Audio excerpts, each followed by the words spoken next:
Instagram has added GIF option to Instagram Notes. Currently, this option is not showing on all accounts. In this tutorial, I will show you how to fix Instagram Notes GIF option not showing problem. So let's see the step.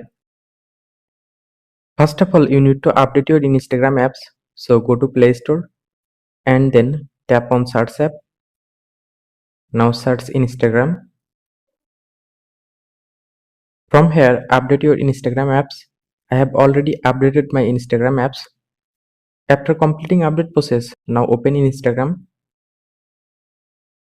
and then tap on profile icon.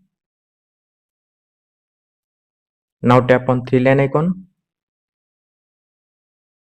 and then scroll down.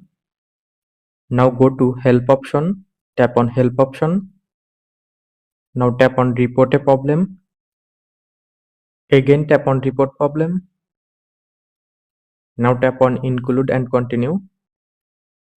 Here describe your issue in details. After describe your issue, now send your report. Tap on send option. After this step, your problem will be solved very soon. Thanks for watching. Don't forget to like and subscribe.